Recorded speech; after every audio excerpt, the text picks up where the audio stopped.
Hello and welcome to this edition of Let's Talk About It. My guest today is Janice Workcuff of Angels surviving cancer.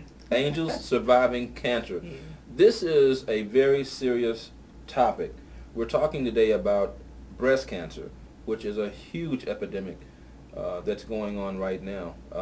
And we want to educate you guys more about this particular issue. Janice, now you are not only representing this organization, but you are yourself a breast cancer survivor. I am. I'm a 25 years breast cancer survivor. 25-year breast cancer. Years. Wow. Yeah, that's something. Yes, it is. I wanted to ask you, now, how did you first discover that you actually had breast cancer? Well, actually, I was wrestling with my son. He was 5 years old at the time, and when his hand hit my breast, then I discovered there was a lump there. And I never had any problems with my breast or anything, so I was concerned about it. I was 32 years of age at the time. Okay. So I was concerned. I work in the medical field. I do ultrasound of the heart. So I immediately went to see about it. I didn't think, what is this, or I'll wait or anything like that. Yeah. I immediately went to see about it. And they did a mammogram, and the mammogram came back and said suspicious, but follow up in 6 months. Okay. And that didn't sit with me. 6 months to what? That's a long time. Watch it grow. Yeah. Or, what is this? Didn't run in my family. I just didn't think that it was breast cancer. But I did follow up with it, and I had a biopsy, and the diagnosis came back that it was indeed breast cancer. Okay. Yeah. Okay. And I know that was probably devastating news. That was very devastating for me. I just didn't think, not that I was so wonderful or so good, it was just that you read about it, you heard about it, but for that diagnosis to come to me, it was very devastating for me. Right. Yeah. And I think a lot of times you always think it's somebody else. Yeah, Or it's going to happen to somebody else, and you Right. see their story, but you never Exactly. know if you're going to live that story yourself. Exactly. So what was the first step you took once you discovered that you actually had the breast cancer? Well, the first step I took was the doctor that I was with was actually a friend of mine. So he was very thorough with me, and he sat down, he talked to me, and so I ended up having to make the decision whether to have a mastectomy where the total breast is removed or to have a lumpectomy. If I knew then what I know now, I would have had a lumpectomy. But I Okay. worked on a lot of emotions. I didn't know anybody that had breast cancer. I didn't have anybody going with me to follow Right. up and educate me. I worked on emotions, and it was just like, I'm just gonna have a mastectomy. So I had a mastectomy, and I did very well. 3 Okay. months after surgery, I did very well. But 3 months after the surgery, I woke up and I had a swelling in the chest, and I had redness, and I knew something else had happened. Something was Okay. going on. I had a reoccurrence into the chest wall. And at that time, I had to go through chemotherapy and radiation. The physician that I had was, I didn't think he was very sympathetic with me. He basically said that you have an aggressive cell to the chest wall that has reoccurred to the chest wall, and the days of your life will be very short. And Wow. I thought that was so inadequate for him to just say that to me, not to call me in, not to call my family in, not to talk to me and tell Right. me the statistics and different things like that. And it seemed like God just raised up a strength in me Yeah. to just go on and go through it. And at that time, I made up my mind that God, when I get through it, not if I get through it, that But I when? would truly be an advocate for other women. I would be an advocate, and I'll be at the side of other women. I would help, and I would do for other women that are being diagnosed. Wow.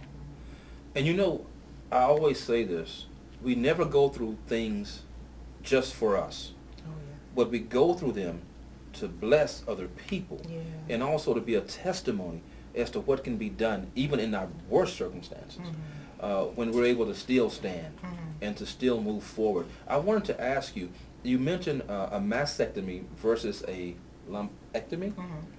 What is the difference between a mastectomy and a lumpectomy? A mastectomy is when the total breast is removed, and the ladies can have reconstruction, or they have bras and prostheses they can wear. I have had reconstruction of the breast, which they do now. Surgeons that look better than the breast that you had Yeah, in the before, first huh? place. Yeah, so I've had that. Or you can have lumpectomy where the actual lump is just removed that is found in the breast. Okay. So, Now, I want to educate not only myself, but the audience with this. Now, when you say a lumpectomy, and that's when the lump itself is removed, is it a greater risk factor involved when you just do the lumpectomy as opposed to the mastectomy? there's statistics that's showing that there's no difference if you've had a lumpectomy or mastectomy as far as a reoccurrence coming back. Okay. Anything like that. But a lot of women are opting out to just have both breasts removed. But there's no statistics, no facts that's been shown that, you're not going to have a reoccurrence if you do lumpectomy post mastectomy. Okay. That I found out. Okay. Now, I know that one of the most devastating things to happen when you get information like that is it's like a life-threatening information. And I know that it's important that you get a doctor that has good bedside manner. Oh yeah. That's that's sympathetic to where you are and nurturing, because that's what you need at that time. Now, I'm very familiar with the MD Anderson Cancer Center, and I know a lot of people have gone there. And I've spoken to you earlier about a friend of mine who had actually experienced breast cancer as well. Her name is Delphine. Delphine Smith was her name, and I actually chronicled Delphine's illness from the very moment that she was diagnosed with breast cancer up until one day before she actually passed away. And her experience with breast cancer was, I remember us going to the doctor and sitting, and I promised her, I said, I'll be there with you when that time comes, and I'll be there and I'll sit with you when you get the diagnosis. And I sat with her when the doctor gave us that diagnosis. And luckily for us, this was a doctor that was sympathetic, a doctor that was nurturing, Okay. who knew how to share that information with us.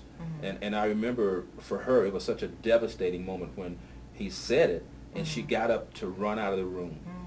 And I grabbed her. I said, it's going to be okay. And I said, I'm going to be here with you throughout this entire process. And I stuck to that commitment throughout the entire process of her experiencing that. And that was a point where they had gotten it. And we were like, oh, great. They got it, da-da-da. And then months passed, and there was a reoccurrence. And when the reoccurrence came, then of course, you're going back to the same process all over again. And then on that third time, when we thought that was it, it was not. One morning she was getting ready for work and putting on her clothes, and she became paralyzed on one side of her body and just couldn't move her arm to put it inside of her shirt. And that was the third time that it had come back. And on that third time, it was so aggressive that it was like the doctors almost didn't know what to do, that type of thing. And she and I would have conversations, and we talked about, the process of me chronicling everything that was happening to her. And I remember telling her, I don't know if I can do it, because it became, my heart got so heavy witnessing what was going on. And she was strong enough to say to me, Ferrell, I don't care how bad this gets. I want you to chronicle this. Take pictures of this throughout this journey. And I remember going to the hospital one day with tears in my eyes, and I was trying to fight that emotion because it was so hard for me. And I would get myself together. I would dry my eyes, and I'd say, you got to do this thing, because she wants you to do it. So no matter what I'm going through from an emotional perspective, knowing that this could certainly be the end of her life, I had to continue to doing what she asked me to do. And that had to be one of the toughest things for me. That's hard. It was very hard. But her purpose of doing that was so that other women could see what she was going through and what she had gone through, so that they can be motivated to go to the doctor, get early examinations, do self-exams, and this type of thing. And so that's what I did. And That's beautiful. Yeah, and so I share the story with people all the time, because I know it was a part of the platform that she wanted to have if she was still living. And so we're going to continue to talk more. I'm sorry, I just took Yeah, over the that's entire okay. interview and sharing that story. Okay. But we're going to come Yeah. back with more information about breast cancer and breast cancer awareness. Janice, we'll be back in just a moment with more of Let's Talk About It. All right, we'll see you in a second. Okay. Hello and welcome back to this edition of Let's Talk About It with my guest, Janice Workcuff. Janice, welcome back to the show. Thank you. As you guys know, we were talking about breast cancer and breast cancer awareness in that last segment that you saw. Janice, what are some of the suggestions that you might make to a woman who feels like she might need to go to the doctor or she's felt something in her breast? What kind of advice would you give that woman? Well, I think some of the suggestions is for sure to go see about it because you don't know unless a doctor, you get checked by a doctor and get a mammogram and then a biopsy is done. One of the things too that I was going to tell you that sometimes you don't always understand God's movement. You just trust Him and you just go. And I've been in a lot of organizations and have met a lot of people through the diagnosis of breast cancer, so it hadn't been all bad. Mm-hmm. So I got a chance to meet a lot of people. Right.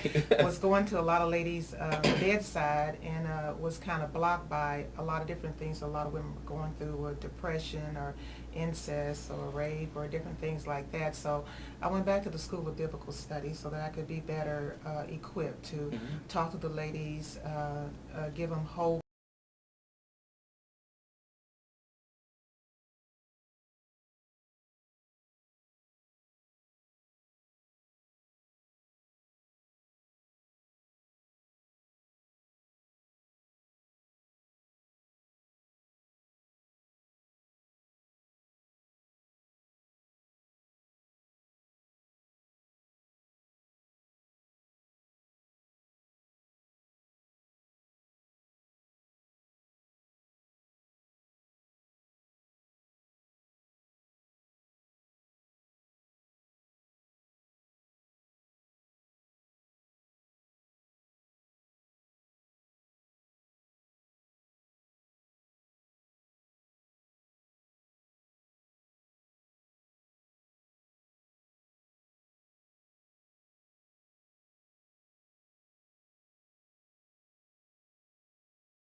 I want to live. I want a quality of life, a Right. productive living for God to just use me in a special way. And when you ask Him to use, you get some skates on because it's about to be on. Yeah, okay. There's so much work to be done. Be careful So what you much. ask for, Yeah, huh? be careful.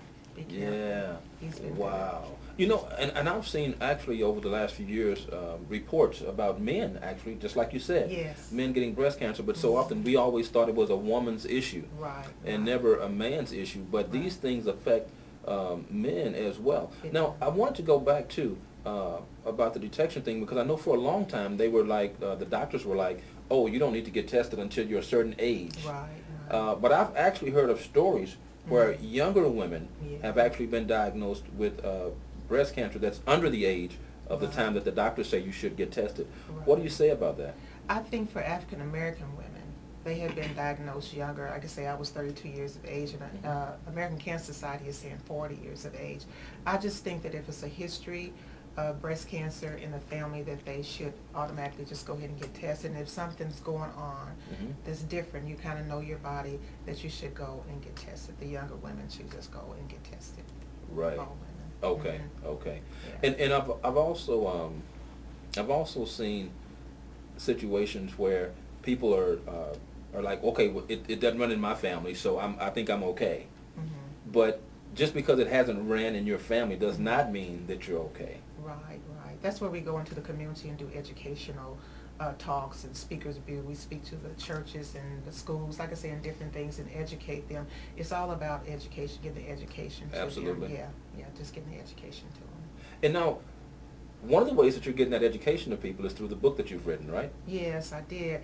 I was very troubled because a lot of the women in the group were coming back with reoccurrences, and then there were different breast cancer all over. So I wrote a book. It's called Road to Restoration, Walking On by Faith. And it's my story, and a story of about 13 or 14 other survivors telling their story, and then it's educational information. Okay. I just felt like I wasn't getting enough information out, because women were still being diagnosed every day. I do think it has a lot to do with healthy eating, exercise, and taking better care of ourselves. But I wrote the book, and it has been very successful. I wrote it in 2003. Okay. And I haven't updated it. I'm working on that. I'm working on that. But with the group, it keeps me really busy doing different fundraising, different things. But I think through the book and through us getting into the community, letting them see us stand as survivors, Right.